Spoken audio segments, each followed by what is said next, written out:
Hello students, कल की class में हमने पढ़ा था क्रिस्टलीय ठोस कुल कितने प्रकार के होते हैं, ब्रेग समीकरण किसे कहते हैं और इसका उपयोग किसमें किया जाता है, द्विग जालक अर्थात स्पेस लैटिस किसे कहते हैं जिसे हम क्रिस्टल जालक या जालक भी कहते हैं, क्रिस्टल जालक के आदर्श क्रिस्टल जालक के लक्षण क्या होते हैं, इसकी चर्चा भी हमने अपने कल के क्लास में की थी। और कल के क्लास में हमने इकाई सेल किसे कहा जाता है ये भी पढ़ा था। द्विग जालक अर्थात स्पेस लैटिस के जो लक्षण है, आदर्श क्रिस्टल जालक के जो लक्षण हैं, उसमें जो तीसरा लक्षण था वो तीसरा लक्षण इकाई सेल की परिभाषा से ही संबंधित था। उसमें हमने आपको बताया था कि किसी भी क्रिस्टल जालक का निर्माण जिन छोटी छोटी इकाइयों से होता है उन्हें हम इकाई सेल कहते हैं। अर्थात एक क्रिस्टल जालक छोटी छोटी इकाइयों के मिलने से बनता है। क्रिस्टल जालक का निर्माण छोटी छोटी इकाइयों से होता है, उन इकाइयों को हम इकाई सेल कहते हैं। इकाई सेल की क्या परिभाषा है ये भी हमने अपने कल की क्लास में पढ़ी थी। परिभाषा थी कि किसी छोटे छोटे जालक बिंदुओं का वह त्रिविमीय समूह जिसकी बार बार पुनरावृत्ति करने पर किसी क्रिस्टल जालक का निर्माण होता है तो उसे हम इकाई सेल अर्थात यूनिट सेल कहते हैं। तो इकाई सेल की क्या डेफिनेशन हमने अपने कल के क्लास में पढ़ी थी? छोटे छोटे जालक बिंदुओं का वह त्रिविमीय समूह जिसकी बार बार पुनरावृत्ति करने से किसी क्रिस्टल का जालक का निर्माण होता है तो उसे हम इकाई सेल अर्थात यूनिट सेल कहते हैं। आज के क्लास में हम बात करने जा रहे हैं इकाई सेल के प्रकारों की। ठीक है, इकाई सेल कुल कितने प्रकार के होते हैं? तो इकाई सेल के प्रकारों को समझने के लिए हमें थोड़ा सा, यहाँ पर ये डिब्बा है, इसको हमने इकाई सेल मान लिया है, तो इसको पहले थोड़ा सा समझ लेते हैं। इसे हमने मान लिया कि यह एक इकाई सेल है, ठीक है ना। अब इसमें आप देखिए, इसमें 8 कोने हैं। यहाँ पर समझ लेते हैं इसका स्ट्रक्चर क्या है। इसमें 8 कोने हैं, 1 2 3 4 5 6 7 8, 8 कोने हैं। 6 फलक हैं, 1 2 3 4 5 और 6 फलक हैं। 8 कोने, 6 फलक और एक इसके अंदर अंतः केंद्र है, बॉडी सेंटर जिसे हम कह सकते हैं, अंग्रेजी में बॉडी सेंटर कहते हैं। तो इसके अंदर बॉडी का सेंटर यानी इस पूरी बॉडी का जो सेंटर है वो क्या कहलाएगा? बॉडी सेंटर अर्थात अंतः केंद्र। तो कोने हो गए, फलक हो गए, अंतः केंद्र हो गया और 2 किनारे होते हैं। किसी भी चीज़ के हमेशा 2 ही किनारे होते हैं, जैसे नदी के 2 किनारे। अगर आप इस तरफ खड़े हैं तो एक किनारा ये हो गया और सामने की तरफ दूसरा जो होगा उसका दूसरा छोर वो क्या कहलाएगा? दूसरा किनारा कहलाएगा। सिंपल सी बात है। तो इसमें भी अगर एक किनारा आप ये मान लेते हैं तो दूसरा किनारा ये हो गया, तो ये 2 किनारे हो गए, ठीक है ना। ऐसा नहीं करना कि इसको किनारा माना तो इसको मान लेंगे, ये किनारा है तो ये किनारा है, ये किनारा है तो ये किनारा, आमने सामने वाले, ठीक है ना। ये ऊपर नीचे वाले 2 किनारे मान लिए जाएंगे, ठीक है ना। तो यहाँ पर 4 चीज़ें हो गई, कोने, फलक, अंतः केंद्र और किनारे, ठीक है। कोने कितने हैं? 8, अंतः फलक कितने हैं? 6, अंतः केंद्र कितने हैं? 1 और किनारे कितने हैं? 2, ठीक है। तो इस आधार पर जो इकाई सेल होते हैं, इकाई सेल के प्रकारों को हम पढ़ने जा रहे हैं। इस आधार पर इकाई सेल कुल 4 प्रकार के होते हैं। तो पहला जो इकाई सेल होता है वो होता है मौलिक इकाई सेल। सबसे पहला इकाई सेल है मौलिक इकाई सेल, मौलिक इकाई सेल, ठीक है ना। अर्थात प्रीमिटिव और बेसिक यूनिट सेल। मौलिक इकाई सेल अर्थात प्रीमिटिव और बेसिक यूनिट सेल। इसमें क्या होता है, जैसे इकाई सेल है, हमने क्या बताया, इसमें 8 कोने हैं। ऐसा इकाई सेल जिसमें घटक कण केवल कोनों पर उपस्थित होते हैं उसे हम मौलिक इकाई सेल कहते हैं, क्योंकि कोने ही तो इसका मूल है, इसका बेस है, इसीलिए नाम क्या है इसका? Basic unit cell. अगर एक कोना यहाँ से हटा दो, जैसे जब हम मकान बनाते हैं तो उसमें पिलर खड़े करते हैं, ठीक है ना। तो पिलर खड़े करते हैं, अगर किसी भी पिलर का एक कोना आप हिला दीजिए तो क्या होगा? पूरी बिल्डिंग गिर जाएगी। तो उसी प्रकार से क्या होता है, एक कोना अगर आप हटा दीजिए तो इस इकाई सेल का अस्तित्व समाप्त हो जाएगा। ये हटा दीजिए, पूरा स्ट्रक्चर जो है डैमेज हो जाएगा, खत्म हो जाएगा। तो इसे हम इस इकाई सेल के जो कोने हैं वही तो इसका बेस हैं, वही तो इसका मूल है, ठीक है ना। इसीलिए इसे मौलिक इकाई सेल, प्रारंभिक इकाई सेल भी कह सकते हो। इसे हम मौलिक इकाई सेल अर्थात प्रीमिटिव और बेसिक यूनिट सेल कहते हैं, ठीक है ना। इसे हम साधारण इकाई सेल भी कह सकते हैं अर्थात सरल इकाई सेल भी कहा जा सकता है। सरल इकाई सेल या साधारण इकाई सेल भी हम इसको कह सकते हैं, जिसमें घटक कण केवल कोनों पर उपस्थित होते हैं, ना फलकों पर होंगे, ना अंतः केंद्र पर होंगे, ना किनारों पर होंगे। कहाँ पर होंगे? केवल कोनों पर उपस्थित होंगे। तो वह इकाई सेल, मौलिक इकाई सेल की क्या डेफिनेशन बनेगी? वह इकाई सेल जिसमें घटक कण सिर्फ और सिर्फ कोनों पर उपस्थित होते हैं, उसे हम क्या कहते हैं? मौलिक इकाई सेल अर्थात बेसिक यूनिट सेल अर्थात प्रीमिटिव यूनिट सेल। ये भी कुल 7 प्रकार के होते हैं। इनके 7 प्रकारों का अध्ययन करते हैं, ध्यान दीजिए। तो ये समझ में आपको आ गया होगा, मौलिक इकाई सेल अर्थात प्रीमिटिव और बेसिक यूनिट सेल किसे कहते हैं? ऐसा इकाई सेल जिसमें घटक कण केवल कोनों पर उपस्थित होते हैं, उसे मौलिक इकाई सेल या सरल इकाई सेल या साधारण इकाई सेल कहते हैं। अंग्रेजी में प्रीमिटिव और बेसिक यूनिट सेल कहते हैं। ये कुल कितने प्रकार के होते हैं? कुल 7 प्रकार के होते हैं। नंबर फर्स्ट है घनीय या आइसोमेट्रिक तंत्र। आइसोमेट्रिक तंत्र, घनीय या आइसोमेट्रिक तंत्र अर्थात क्यूबिक और आइसोमेट्रिक सिस्टम। क्यूबिक और आइसोमेट्रिक सिस्टम, ठीक है ना। घनीय, नाम ही उसका है घन, ठीक है ना। नाम उसका क्या है? घन। अर्थात ये किस आकार का होगा? घन के आकार का होगा। यानी जो घन होता है, घनीय जो इकाई सेल होगा उसे हम क्या कहेंगे? घनीय या आइसोमेट्रिक तंत्र कहेंगे, क्यूबिक और आइसोमेट्रिक सिस्टम। और घन हमेशा किसमें बनता है? वर्ग में बनता है। एक बात का बहुत विशेष ध्यान रखना है कि जो आपकी लैंग्वेज होनी चाहिए वो चित्र में दिखाई भी देनी चाहिए। ये नहीं लैंग्वेज कुछ और बोल रही है और चित्र आपका कुछ और एक्सप्लेन कर रहा है, ठीक है ना। लैंग्वेज आपने कुछ लिखी है और चित्र देख करके ऐसा लग रहा है कि वो कुछ और है, तो ऐसा नहीं होना चाहिए। घन हमेशा वर्ग में बनता है, तो वर्ग बनाओगे और इसके बाद यहाँ पर आप घन बनाना हर कोई जानता है, आप सभी जानते हैं। तो देखिए इस प्रकार से यहाँ पर घन बना लेंगे और यही क्या है? घनीय तंत्र, ठीक है ना। इसमें ए भुजा ए है, ए बी है, ये कौन सी है? सी है। तो इसमें ए बराबर बी बराबर सी होता है। क्यों? घन वर्ग में बनता है और वर्ग जो होता है उसकी सभी भुजाएं कैसी होती हैं? समान होती हैं। इसीलिए वर्ग से जब घन बनता है तो घन की भी तीनों भुजाएं कैसी होती हैं? समान होती हैं, ठीक है ना। तो ए बी सी तीनों ही समान होंगी, अर्थात ए बराबर बी बराबर सी, ठीक है। और तीनों कोण 90 अंश के होते हैं, अर्थात अल्फा बराबर बीटा बराबर गामा बराबर 90 अंश। क्लियर है ना?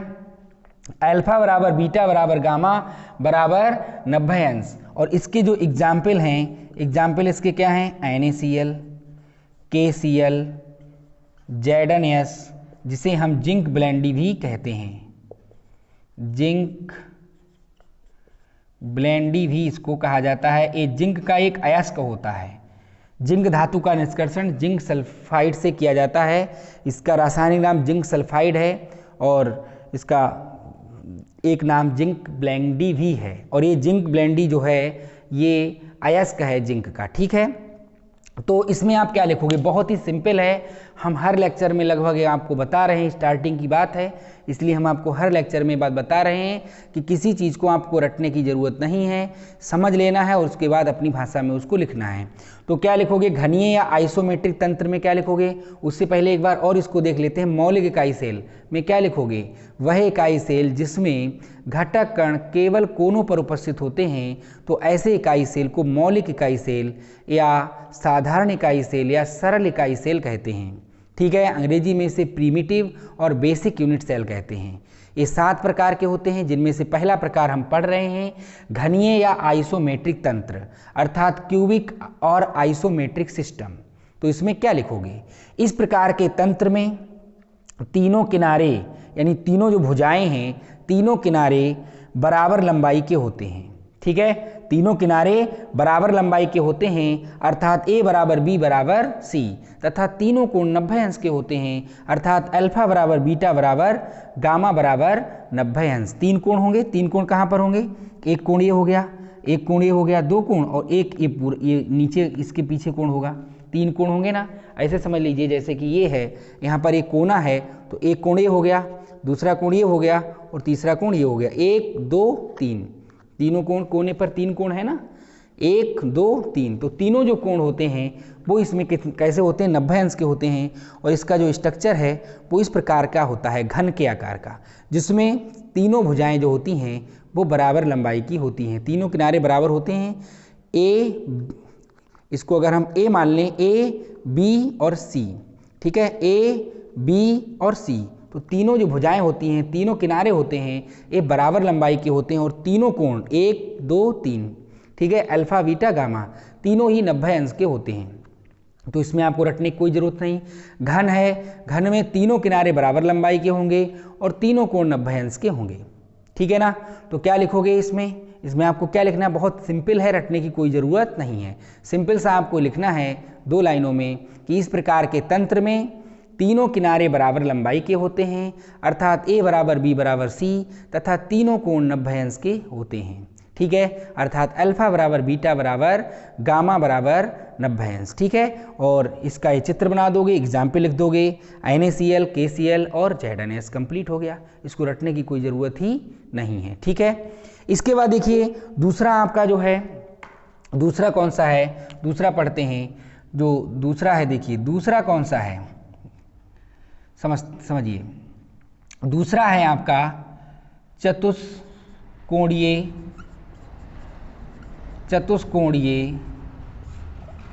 या द्विसम लंबाक्ष तंत्र। चतुष्कोणीय या द्विसमलंबाक्ष तंत्र, इसे इंग्लिश में हम कहते हैं टेट्रागोनल सिस्टम। चतुष्कोणीय या द्विसमलंबाक्ष तंत्र जिसे हम टेट्रागोनल सिस्टम कहते हैं और ये आयत में बनता है, हमेशा ध्यान रखिए। इन छोटी छोटी बातों को याद रखोगे तो बिल्कुल नहीं भूलोगे और बहुत आसानी से याद हो जाएगा।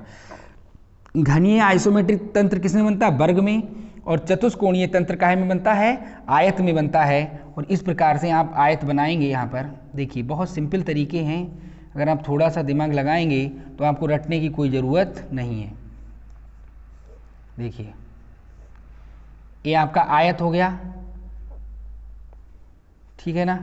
आयत में जब आप इसको बनाएंगे, यानी घनाभ है ये, घनाभ, ठीक है ना, घनाभ। मैथमेटिक्स जो स्टूडेंट पढ़ते हैं उनको पता होगा कि क्या घनाभ होता है, ठीक है ना। ये घनाभ में घनाभ है, घनाभ को ही हम कहते हैं, घनाभ को ही हम क्या कहते हैं, चतुष्कोणीय या द्विसमलंबाक्ष तंत्र अर्थात टेट्रागोनल सिस्टम, ठीक है। इसमें ए भुजा ए है, ये बी है और ये सी है। अब इसमें क्या होता है, अब देखिए यहाँ पर मैं आपको दिखा भी देता हूँ। देखिए ये जो है आपका घन है, ये घनीय तंत्र है। कैसा तंत्र है, घनीय तंत्र है। लेकिन अगर इसकी बात की जाए तो ये घनाभ है। यही ये जो डिब्बा आपको दिखाई दे रहा है, ये डिब्बा ही चतुष्कोणीय या द्विसमलंबाक्ष तंत्र अर्थात टेट्रागोनल सिस्टम है, जिसमें दो भुजाएं तो बराबर हैं, ए और बी बराबर हैं, लेकिन तीसरी भुजा लंबी है, आपको दिखाई दे रही है ना। ए बी बराबर हैं, तीसरी भुजा की लंबाई भिन्न है। अर्थात इसमें क्या होता है, इसमें क्या लिखा जाएगा, ए बराबर बी बराबर नहीं सी। क्लियर है ना, ए बराबर बी बराबर नहीं सी। तो इस प्रकार के तंत्र में दो भुजाएं ए और बी की लंबाई बराबर होती है, लेकिन तीसरी भुजा अर्थात तीसरे किनारे की लंबाई भिन्न होती है, अर्थात ए बराबर बी बराबर नहीं सी। और तीनों कोण इसमें भी तीनों 90 अंश के होंगे। घनाभ में भी तीनों कोण कितने अंश के होंगे, 90 अंश के होंगे, 90 डिग्री के। यहाँ पर भी 90 डिग्री, यहाँ पर भी 90 डिग्री, यहाँ पर भी 90 डिग्री, अर्थात अल्फा बराबर बीटा बराबर गामा बराबर 90 अंश। क्लियर। इसके एग्जाम्पल जो हैं, इसके एग्जाम्पल क्या हैं, एग्जाम्पल आप लिख लीजिए। एग्जाम्पल क्या होते हैं, सफ़ेद टिन इसका एग्जाम्पल है, सफ़ेद टिन, सफ़ेद टिन, सफ़ेद टिन इसका एग्जाम्पल है, SnO2 TiO2 CaSO4। SnO2 TiO2 CaSO4 आदि के क्रिस्टल। ठीक है ना। तो सफ़ेद टिन, SnO2 TiO2 CaSO4 आदि के जो क्रिस्टल होते हैं वो उनमें जो इकाई सेल होता है वो इसी प्रकार का होता है, अर्थात चतुष्कोणीय या द्विसमलंबाक्ष तंत्र पाया जाता है। अंडरस्टैंड।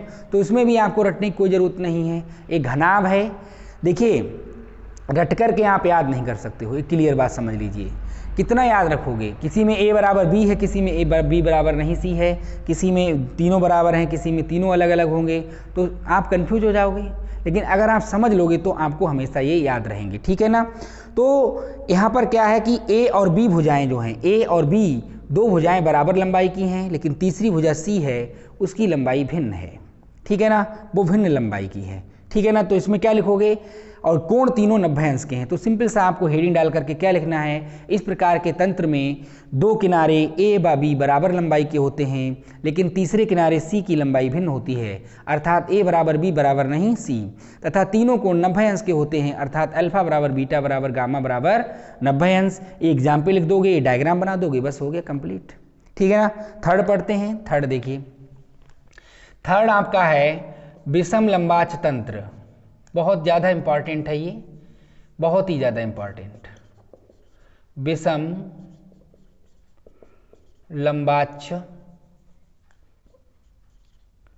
लंबाक्ष तंत्र। ठीक है ना। Ortho rhombic system. और ये सवाल बहुत ही ज़्यादा इंपॉर्टेंट है, इसको समझ लीजिए। क्या सवाल इसमें से पूछा जा सकता है? इसका जो स्ट्रक्चर है, स्ट्रक्चर मैं आपको बता देता हूँ, इसका स्ट्रक्चर मैच लाइक होता है। मैच लाइक स्ट्रक्चर है इसका, match like structure. Match means क्या होती है? माचिस। इसकी संरचना माचिस के समान होती है। किसके समान होती है? माचिस के समान होती है, अर्थात ये जैसे कि ये माचिस है, इसके समान इसकी संरचना होती है। ठीक है। इस माचिस में क्या है? माचिस को समझ लीजिए, ये माचिस है, इसकी संरचना जो है माचिस के समान होती है, जिसमें क्या होगा? तीनों भुजाएं भिन्न भिन्न होंगी। तीनों भुजाएं भिन्न भिन्न होंगी। कैसे? देखिए, ये सबसे छोटी भुजा, ये उससे बड़ी भुजा, ठीक है ना, और ये सबसे बड़ी भुजा। ठीक है ना। तो इसमें तीनों किनारे भिन्न भिन्न लंबाई के होते हैं। ये जो है सबसे छोटा, ये उससे बड़ा, और ये सबसे बड़ा। तो इसीलिए इसकी संरचना माचिस के समान होती है। अब आप बनाएंगे कैसे, इसको समझ लीजिए। ये भी आयत में ही बनेगा, लेकिन आपको करना क्या है वो समझ लीजिए। आपको करना क्या है, इस बात को समझ लीजिए। आपको इसमें भी आयत बनाना है।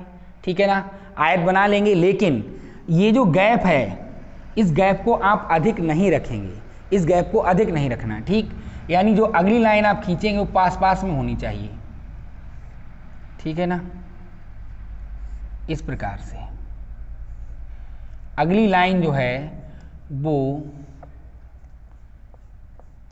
अधिक डिस्टेंस पर आप नहीं बनाएंगे, जिससे चपटा स्ट्रक्चर बनेगा बिल्कुल। ठीक है ना। इस प्रकार से स्ट्रक्चर बनेगा। क्लियर है ना। इस प्रकार से स्ट्रक्चर बनेगा। इसमें ए भुजा ए है, ए बी है और ये सी है। ठीक है ना। तो ए बी सी तीनों ही भिन्न भिन्न लंबाई की होंगी, इस प्रकार से माचिस के समान। ठीक है ना। ये माचिस के समान स्ट्रक्चर है, देख लीजिए इसको। इसमें ये भुजा सबसे लंबी, सबसे लंबी ये है, उसके बाद उससे छोटी ये है, सबसे छोटी ये है, सबसे छोटी उससे बड़ी और सबसे लंबी। इस प्रकार से इसकी संरचना कैसी होती है? माचिस के समान होती, मैच लाइक स्ट्रक्चर होती है। आपसे कोई पूछ सकता है माचिस के समान किस प्रकार का इकाई सेल होता है, तो कौन सा होता है? विषम लंबाक्ष तंत्र, अर्थात आर्थोरोम्बिक सिस्टम। ठीक है। तो इसमें क्या लिखा जाएगा? ए बराबर नहीं बी बराबर नहीं सी, ए बराबर नहीं बी बराबर नहीं सी, लेकिन कोण तीनों ही इसमें भी 90 डिग्री के होंगे। 1 2 3 90 डिग्री के होंगे। अल्फा बीटा गामा तीनों ही 90 डिग्री के होंगे, अर्थात 90 अंश के होंगे। अर्थात अल्फा बराबर बीटा बराबर गामा बराबर 90 अंश। तो यहाँ तक जो तीन आपने देखे हैं उनमें कोण तीनों में कैसे हैं? बराबर लंबाई के हैं। बस एक इसमें बना है घन, वर्ग में बना है, घन है ये आयत में बना घनाभ है, ये भी आयत में बना है, लेकिन ये इसमें मोटाई और इस प्रकार से चौड़ाई ये बराबर है, केवल ऊंचाई भिन्न है। लेकिन इसमें क्या है, इसमें जो इस प्रकार से दबा दिया गया, इस स्ट्रक्चर को दबा दिया गया माचिस के समान, ठीक है ना। तो इसकी संरचना माचिस के समान होती है। अब इसमें आप क्या लिखोगे, क्या इसकी डेफिनेशन होगी, इस प्रकार के तंत्र में तीनों किनारों की लंबाई भिन्न भिन्न होती है, अर्थात ए बराबर नहीं बी बराबर नहीं सी, तथा तीनों कोण 90 अंश के होते हैं, अर्थात अल्फा बराबर बीटा बराबर गामा बराबर 90 अंश। एग्जाम्पल लिख दोगे, क्या एग्जाम्पल है इसके, और ये चित्र बना दोगे, आपका कंप्लीट हो जाएगा। बस कुछ है नहीं, बस आपको समझ लेना है और समझ के ही याद रहेगा। अगर आप लॉन्ग टाइम तक इसको याद रखना चाहते हैं तो समझ लीजिए, समझकर आपको लॉन्ग टाइम तक याद रहेगा। अगर आप रटेंगे तो लॉन्ग टाइम तक याद नहीं रहेगा, क्योंकि ए बी सी तीन सब में है, किसी में बराबर हैं, किसी में बराबर नहीं, किसी में 2 बराबर हैं, किसी में तीसरा बराबर नहीं, तो ये सब कंफ्यूज हो जाएंगे अगर आप समझेंगे नहीं तो। ठीक है, इसके एग्जाम्पल क्या है, एग्जाम्पल है इसका चतुर्भुजी सल्फर, चतुर्भुजी सल्फर, चतुर्भुजी सल्फर इसका एग्जाम्पल है। और KNO3, इसी प्रकार से BaSO4, K2SO4, ठीक है ना, और PbCO3, ये इसके एग्जाम्पल हैं। तो इसके एग्जाम्पल कौन है, चतुर्भुजी sulphur, KNO3, BaSO4, potassium sulphate है, लेड कार्बोनेट, ये इसके उदाहरण हैं। तो आप इसमें क्या लिखोगे, इस प्रकार के तंत्र में तीनों किनारे भिन्न भिन्न लंबाई के होते हैं, या इस प्रकार के इकाई सेल में तीनों किनारे भिन्न भिन्न लंबाई के होते हैं, अर्थात ए बराबर नहीं बी बराबर नहीं सी, ठीक है। जबकि तीनों कोण 90 अंश के होते हैं, अर्थात अल्फा बराबर बीटा बराबर गामा बराबर 90 अंश। एग्जाम्पल लिख दोगे और उसके बाद ये चित्र बना दोगे, आपका कंप्लीट हो गया। ठीक है, तो इस प्रकार से 3 आपने इकाई सेल सीख लिए। ठीक है, अब हम अभी हमारे 4 बचे हैं इसमें, क्योंकि जो मौलिक इकाई सेल है वो कुल कितने प्रकार का है, कुल 7 प्रकार का है। और पुनः मैं याद दिलवा दूं, मौलिक इकाई सेल वह इकाई सेल है जिसमें घटक कण केवल कोनों पर उपस्थित होते हैं। ठीक है, आगे बढ़ते हैं, नेक्स्ट पढ़ते हैं, ध्यान दें। चौथा है त्रिसमनताच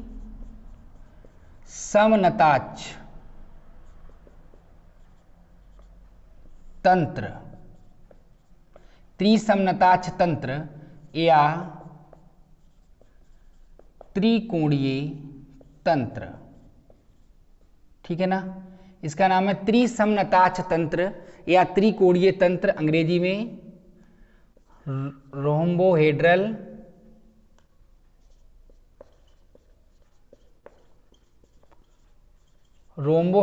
और ट्राइगोनल सिस्टम, रोम्बोहेड्रल और ट्राइगोनल सिस्टम। अब देखिए इसमें क्या है, जैसे द्विसमलंबाच तंत्र था, द्विसम यानी 2 सम लंब, 2 लंब समान थे उसमें, दूसरा वाला जो था घनाभ वाला, तो उसमें 2 लंब समान थे, ये था ना घनाभ वाला, 2 लंब समान थे, ये और ये, ए और बी समान था, तीसरा भिन्न था, तो 2 लंब समान थे, इसलिए उसका नाम क्या था, द्विलंबाच तंत्र। ठीक है ना। अब यहां पर क्या है, त्रिसमनताच तंत्र, इसका नाम क्या है, त्रिसमनताच तंत्र। ठीक है, अब जैसे इसमें देखिए विषम लंबाच तंत्र, सारे लंब कैसे होंगे, भिन्न होंगे, ए बराबर नहीं बी बराबर नहीं सी। विषम लंबाच तंत्र में विषम है, ये भी ध्यान रखिए, नाम से भी थोड़ा सा उसको जोड़ करके पढ़िए जिससे आप नहीं भूलेंगे। ठीक है, विषम लंबाच तंत्र का मतलब क्या है, सारे लंब भिन्न भिन्न हैं, ए बराबर नहीं बी बराबर नहीं सी। द्विसम लंबाच तंत्र का मतलब क्या है, द्विसम लंबाच तंत्र का मतलब है 2 लंब समान होंगे। ठीक है ना, द्विसम लंबाच तंत्र में 2 लंब समान होंगे। अब यहां पर देखिए इसका नाम क्या है, त्रिसमनताच तंत्र। नत मीन्स क्या होता है, झुक जाना, अक्ष मीन्स अक्ष का, अपने अक्ष पर जब झुक जाए, और कौन झुक जाए, तीनों के तीनों झुक जाएं, तीनों कोण। ठीक है ना, त्रिसम, तीनों समान रूप से नत हो जाएं, नाम से देख, नाम को समझिए, त्रिसमनताच तंत्र, तीनों ही समान रूप से नत मीन्स झुक जाएं। ठीक है, तो ये कैसे बनेगा, ये जो घन होता है, घन, ये आपने घन बनाया था, पहले हम यहाँ पर घन ही बना लेते हैं, फिर आपको बेहतर समझ में आएगा। ठीक है ना, ये हमने यहाँ पर घन बना लिया। क्लियर, ए यहाँ पर हमने घन बना लिया। अब हमने क्या किया, ये तो घन है, अब हम क्या करें कि यहाँ पर एक घनीय तंत्र है, यहाँ पर इसको धक्का मार दें, थोड़ा सा इसको धक्का मार देंगे तो ये स्ट्रक्चर कैसा हो जाएगा, ए स्ट्रक्चर फिर ऐसा नहीं रह जाएगा, ए स्ट्रक्चर ऐसा हो जाएगा, वो सॉरी धक्का मार देंगे तो इस तरह से नहीं, ऐसे हो जाएगा ये इस प्रकार से।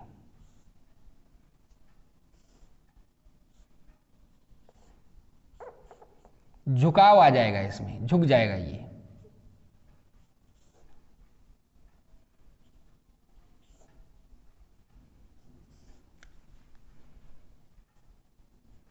इस प्रकार से ये झुक जाएगा, यही घन है। अब देखिए ये घन जब हमने इसको यहाँ से ऐसे पुश कर दिया, धक्का मार दिया, तो इसमें झुकाव आ गया, और जो कोण होंगे वो समान रूप से झुकेंगे ना, इसीलिए तीनों ही समान रूप से नत मीन्स झुक जाएंगे। ये घन है, ये घनीय है, लेकिन तो घनीय तो हम पढ़ चुके हैं, लेकिन घनीय में ही जब हम इसको थोड़ा पुश कर देंगे तो क्या होगा, ये इसमें झुकाव आ जाएगा। तो घन के घन की तीनों भुजाएं कैसी होती हैं, समान होती हैं, तो ये भी घन से ही बना है, इसलिए भुजाएं समान होंगी, ए बराबर बी बराबर सी, और तीनों कोण भी समान होंगे, अल्फा बराबर बीटा बराबर गामा, लेकिन कोई भी कोण 90 अंश का नहीं होगा। क्लियर है ना, कोई भी कोण 90 अंश का नहीं होगा। कारण क्या है, कोई भी कोण 90 अंश का इसलिए नहीं होगा, कोण बराबर सब होंगे, क्योंकि जब हम इसको झुकाएंगे तो झुकाव बराबर रूप समान रूप से आएगा, जब हम झुकाएंगे तो झुकाव समान रूप से आएगा, तो कोण समान रूप से बदलेंगे। अभी यहाँ पर 90 अंश के कोण हैं, लेकिन जब हम इसको धक्का मारेंगे, उसको पुश करेंगे तो क्या होगा, तो समान रूप से झुकाव आएगा, तो कोण समान रूप से बदलेंगे, समान रूप से परिवर्तित होंगे, लेकिन वो 90 अंश के नहीं रहेंगे। इसमें जब ये झुक गया तो ये क्या 90 अंश के कोण नहीं रह जाएंगे, लेकिन समान रूप से झुके हैं, इसीलिए कोण होंगे सब समान, वो हों जो भी, ठीक है ना। तो इसमें कोण सब समान होंगे, लेकिन कोई भी कोण 90 अंश का नहीं होगा, ठीक है ना। तो इसकी डेफिनेशन क्या है, इसकी डेफिनेशन में क्या लिखोगे, इस प्रकार के तंत्र में, और इसे मत समझ बैठिएगा त्रिसमनताज तंत्र, एक घनीय तंत्र है, इसी को झुका करके हमने इस तरह से दिखाया है, जिससे आपको अच्छे से समझ में आ जाए। क्लियर है ना। तो इसमें क्या लिखोगे, इस प्रकार के तंत्र में तीनों किनारे समान लंबाई के होते हैं, अर्थात ए बराबर बी बराबर सी, तथा तीनों कोण समान होते हैं, लेकिन कोई भी कोण 90 अंश का नहीं होता है, अर्थात अल्फा बराबर बीटा बराबर गामा बराबर नहीं 90 अंश। क्लियर, इसके एग्जाम्पल लिख दोगे, ये डायग्राम बना दोगे। क्लियर है ना। इसके एग्जाम्पल देख लीजिए, इसके एग्जाम्पल क्या हैं, इसके एग्जाम्पल हैं कैल्साइट अर्थात CO3 कैल्साइट अर्थात CaCO3 कामा, डोलामाइट अर्थात NaNO3 कामा सिनेबार। एग्जाम्पल्स पूछ लिए जाते हैं कंपटीशंस में, तो ध्यान रखिएगा। सिनेबार अर्थात आपका HgS, इसका जो क्रिस्टल होता है उसमें भी यही व्यवस्था पाई जाती है। और आपका क्वार्ट्ज है, क्वार्ट्ज कामा मैग्नीसाइट ETC। क्लियर है ना। तो इस प्रकार से जो है आप एग्जाम्पल लिख दोगे और इसका चित्र बना दोगे ये वाला, और ये कंप्लीट हो गया। तो त्रिसमनताज तंत्र या त्रिकोणीय तंत्र अर्थात रोम्बोहेड्रल और ट्राइगोनल सिस्टम में आप क्या लिखोगे, इस प्रकार के तंत्र में तीनों किनारे समान लंबाई के होते हैं, अर्थात ए बराबर बी बराबर सी, तीनों कोण समान होते हैं, लेकिन कोई भी कोण 90 अंश का नहीं होता है, अर्थात अल्फा बराबर बीटा बराबर गामा बराबर नहीं 90 अंश। ठीक है, इसके बाद आगे बढ़ते हैं, ये चौथा हो गया। पांचवा देखिए, पांचवा है आपका एकनताक्ष तंत्र। एकनताक्ष तंत्र अर्थात monoclinic system. Monoclinic system, monoclinic system अर्थात एकनताक्ष तंत्र अर्थात मोनोक्लिनिक सिस्टम क्या है, उसमें आप इसकी नकल करोगे। अब वो इससे बनेगा, जैसे कि ये त्रिसमनताक्ष तंत्र घन से बना, घनीय का ही एक रूप है, उसी प्रकार से जो एक नताक्ष तंत्र और त्रिनताक्ष तंत्र हैं, एक नताक्ष तंत्र और त्रिनताक्ष तंत्र जो हैं वो इसी के रूप हैं। कैसे रूप? ये वाला कोना पकड़ के खींच दो, तो एक कोना खींच दो, एक कोना खींच दो तो क्या हो जाएगा? एक नताक्ष तंत्र। ये वाला कोना पकड़ के खींच दो तो एक नताक्ष तंत्र, दोनों पकड़ के खींच दो तो क्या बन जाएगा? त्रिनताक्ष तंत्र बन जाएगा। तो देखिए यहाँ पर एक नताक्ष तंत्र आप कैसे बनाएंगे समझ लीजिए।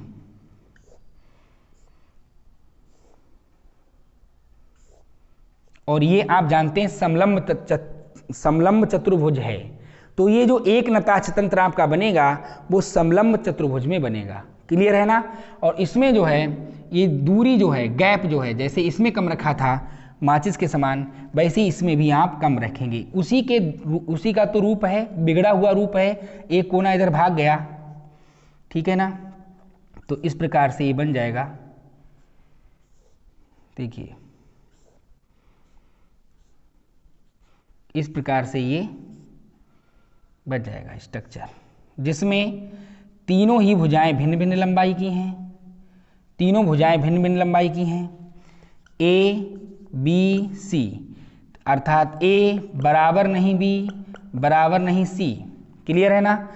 और दो कोण समान लंबाई के होंगे और 90 अंश के होंगे। दो कोण यहाँ पर 90 अंश के होंगे, अल्फा बराबर बीटा बराबर 90 अंश और गामा बराबर नहीं 120 अंश। दैट मीन्स गामा बराबर नहीं 120 अंश का मतलब क्या है कि 90 का तो नहीं ही होगा, 120 का भी नहीं होगा। तो इसमें क्या लिखोगे? इस प्रकार के तंत्र में तीनों किनारों की लंबाई भिन्न भिन्न होती है, अर्थात ए बराबर नहीं बी बराबर नहीं सी। दो कोण अल्फा व बीटा 90 अंश के होते हैं, यहाँ पर जो दो कोण होंगे 90 अंश के होंगे, दो कोण अल्फा व बीटा 90 अंश के होते हैं, तथा गामा 120 अंश का नहीं होता है, अर्थात अल्फा बराबर बीटा बराबर 90 अंश, गामा बराबर नहीं 120 अंश। एग्जाम्पल लिख दोगे, चित्र बना दोगे। एग्जाम्पल इसके क्या हैं? एग्जाम्पल देख लेते हैं, ठीक है? इसके एग्जाम्पल्स की बात कर लेते हैं। इसके एग्जाम्पल क्या हैं? एग्जाम्पल इसका है CaSO4 इंटू 2H2O, कामा Na2SO4 इंटू 10H2O, कामा Na2V4O7 इंटू 10H2O, ठीक है ना? CaSO4 into 2H2O, Na2SO4 into 10H2O, Na2V4O7 into 10H2O, कामा KClO3। ये एग्जाम्पल पूछ लिए जाते हैं प्रतियोगी परीक्षाओं में, ठीक है? तो थोड़ा ध्यान रखिएगा। KClO3 हो गया आपका, और इसी प्रकार से PbCrO3 आदि के क्रिस्टल,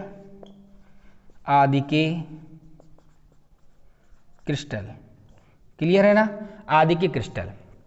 तो इस प्रकार से जो है एक नताक्ष तंत्र में क्या होता है, तीनों किनारे भिन्न भिन्न लंबाई के होते हैं, दो कोण 90 अंश के होते हैं, और तीसरा जो कोण है गामा वो 120 अंश का नहीं होता, अर्थात 90 का भी नहीं होता और 120 अंश का भी नहीं होता है। क्लियर है ना? इसके बाद देखिए इसके बाद कितने हो गए आपके? 5 हो गए। छठे की बात करते हैं।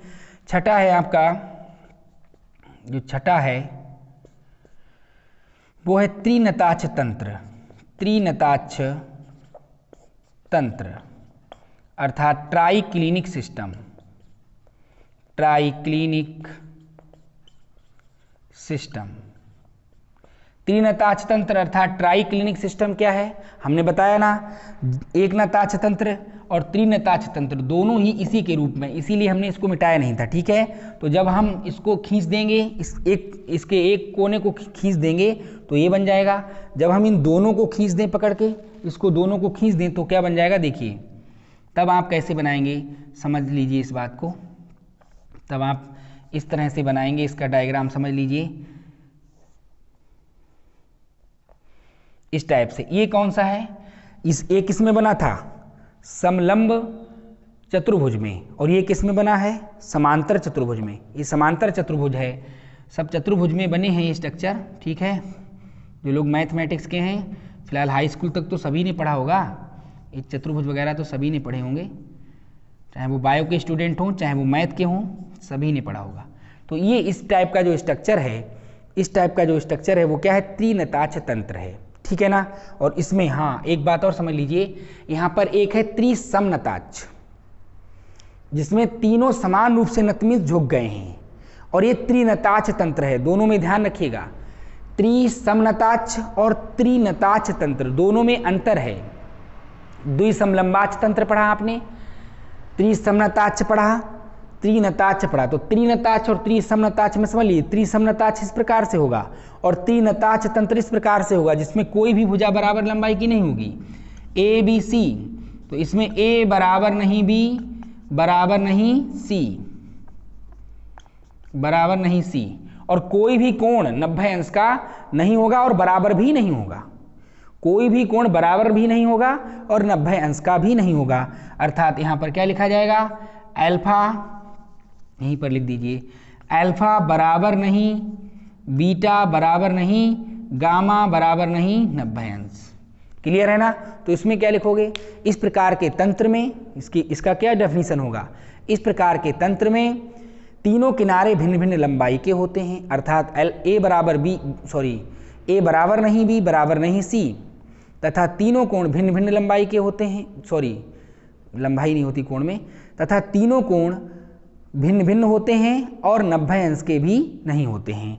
अर्थात अल्फा बराबर नहीं बीटा बराबर नहीं गामा बराबर नहीं 90 अंश। क्लियर है। इसके एग्जाम्पल लिख दोगे, ये डायग्राम बना दोगे। इसके एग्जाम्पल क्या है, इसके एग्जाम्पल यहाँ पर लिख लेते हैं। देखिए इसके जो एग्जाम्पल हैं वो कौन है, इसके एग्जाम्पल हैं K2 Cr2O7 और CaSO4 × 5H2O और कामा H3BO3, ये इसके एग्जाम्पल हैं। क्लियर है ना। K2 Cr2O7 CaSO4 × 5H2O और H3BO3, ये इसके उदाहरण हैं। तो सिंपल सा है, आप आराम से लिख सकते हो इसको। क्या लिखोगे, इस प्रकार के तंत्र में तीनों किनारे भिन्न भिन्न लंबाई के होते हैं। अर्थात ए बराबर नहीं बी बराबर नहीं सी, तीनों कोण भिन्न भिन्न होते हैं और 90 अंश के भी नहीं होते हैं। अर्थात इसमें कुछ भी बराबर नहीं है। ठीक है ना। अल्फा बराबर नहीं बीटा बराबर नहीं गामा बराबर नहीं 90 अंश। इसके एग्जाम्पल कौन है, K2 Cr2O7 potassium dichromate calcium sulphate, ठीक है, CaSO4 × 5H2O और H3BO3। ठीक है ना। तो इस प्रकार से ये मेटाबोरिक अम्ल होता है H3BO3।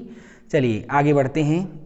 H3BO3 आर्थोबोरिक अम्ल, मेटाबोरिक अम्ल नहीं, आर्थोबोरिक अम्ल। ये H3BO3 जो होता है ये आर्थोबोरिक अम्ल होता है। आर्थोबोरिक अम्ल आपने 11th में पढ़ा भी था। क्लियर है। आगे बढ़ते हैं। चलिए, तो ये आपके 6 तंत्र हो गए और हम ये क्या पढ़ रहे हैं, मौलिक इकाई सेल के कुल 7 प्रकार, जिनमें से 6 प्रकार हम पढ़ चुके हैं। और इनको समझ कर याद करोगे तभी ये याद रहेंगे, वरना ए बराबर बी बराबर सी ये सब भूल जाओगे। ठीक है ना। समझ लोगे तो आसानी से ये याद रहेंगे, हमेशा याद रहेंगे। ठीक है। एक बचा है 7वां, उसको भी पढ़ लेते हैं, षटकोणीय तंत्र। ध्यान दीजिए, 7वां है षटकोणीय तंत्र। षटकोणीय तंत्र, षटकोणीय तंत्र अर्थात हेक्सागोनल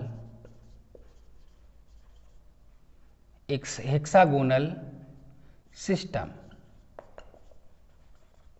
षटकोणीय तंत्र में क्या होता है, आपने 50 किलो 20 किलो का बाट देखा होगा। ठीक है। जिस प्रकार से बाट की संरचना होती है, ठीक उसी प्रकार से ये षटकोणीय जो तंत्र है वो होता है। ठीक है।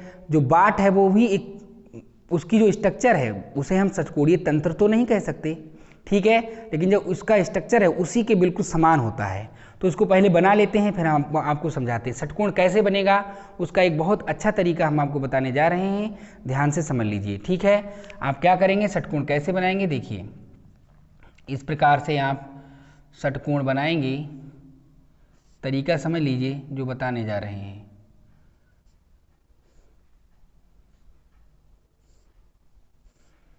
इस प्रकार से आप बना लेंगे। ठीक है। और इसके बाद यहाँ पर ऐसे लाइनें खींच देंगे, ऐसे लाइनें इस प्रकार से खींच देंगे। क्लियर है ना। तो इस प्रकार से जब आप ये लाइनें ऐसे खींच देंगे और उसके बाद इनको ऐसे मिलाते चले जाएंगे और आपका जो है स्ट्रक्चर, ये षटकोण तैयार हो जाएगा।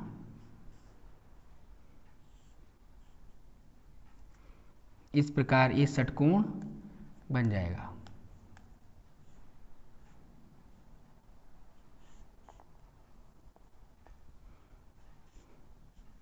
ठीक है, ए षटकोण बन जाएगा जिसमें क्या होगा, ए और बी दो भुजाएं तो बराबर होंगी, क्लियर। लेकिन तीसरी भुजा जो सी है, चाहे इसे सी बता दीजिए चाहे आप इसे सी बता दीजिए, एक ही बात है, क्लियर है। तो ए बी सी, जिसमें ए और बी बराबर होंगे, जितनी भुजा ए होगी उतनी ये होगी, उतनी ये होगी, उतनी ये होगी, इतनी ये होगी, ठीक है ना। लेकिन जो तीसरी भुजा है उसकी लंबाई भिन्न होगी। ए जब बाट जो होता है उसमें इधर उधर वाले जितने भी फलक होते हैं वो सब बराबर होते हैं, किनारे सब बराबर होते हैं, लेकिन जो ऊंचाई है वो कम होती है, ठीक है ना, चपटा होता है बाट, ठीक है। तो इस प्रकार से ए और बी की लंबाई कैसी होगी, समान होगी, अर्थात ए बराबर बी, लेकिन तीसरी जो भुजा होगी वो समान लंबाई की नहीं होगी, यानी बराबर नहीं सी। तो ए बराबर बी बराबर नहीं सी, समझ गए ना।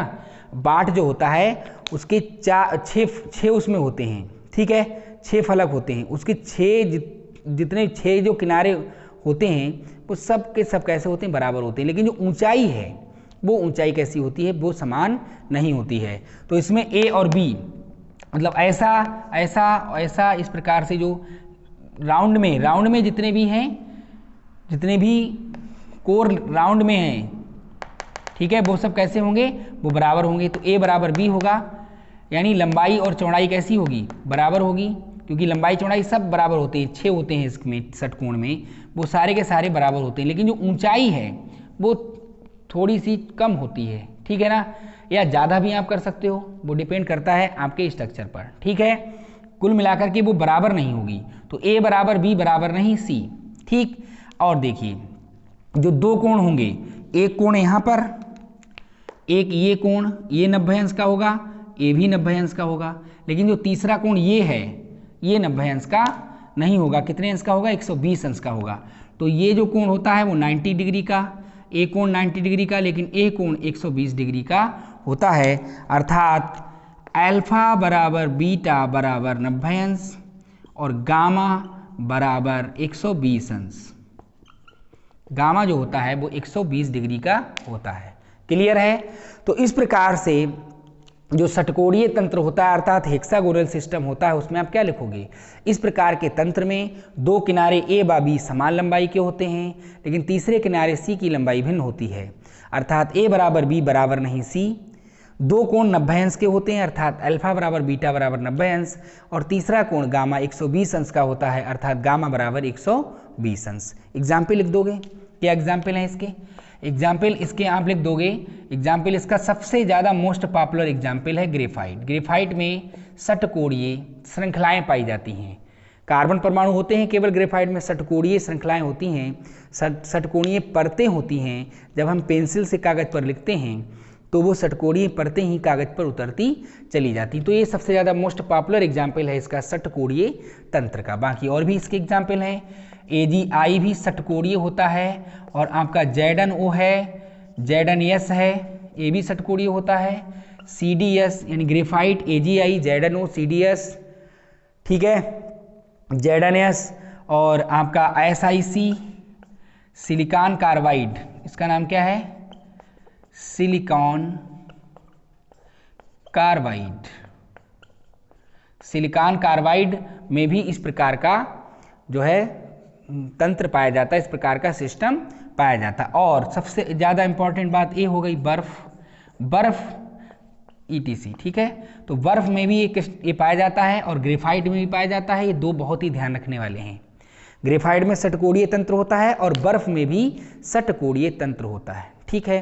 तो इस प्रकार से षटकोणीय तंत्र में आप क्या लिखोगे कि इस प्रकार के तंत्र में दो किनारे ए व बी बराबर लंबाई के होते हैं, लेकिन तीसरे किनारे की लंबाई भिन्न होती है, अर्थात ए बराबर बी बराबर नहीं सी, तथा दो कोण 90 अंश के होते हैं और तीसरा कोण 120 अंश का होता है, अर्थात अल्फा बराबर बीटा बराबर 90 अंश, गामा बराबर 120 अंश। क्लियर। इस प्रकार से आपका मौलिक इकाई सेल के कुल 7 प्रकार थे, सातों प्रकार आपने आज की क्लास में पढ़ लिए। मौलिक इकाई सेल अर्थात ऐसा इकाई सेल जिसमें घटक कण केवल और केवल कोनों पर उपस्थित होते हैं, उसे हम मौलिक इकाई सेल कहते हैं। इसके कुल 7 प्रकार हैं। 7 प्रकारों का अध्ययन हमने आज की क्लास में कर लिया। कल की क्लास में हम पढ़ेंगे फलक केंद्रित इकाई सेल, अंतः केंद्रित इकाई सेल, किनारा केंद्रित इकाई सेल और घनीय तंत्र में भी इनको हम पढ़ेंगे। तो आज के लिए इतना ही, मिलते हैं अपने अगले क्लास में। That's all.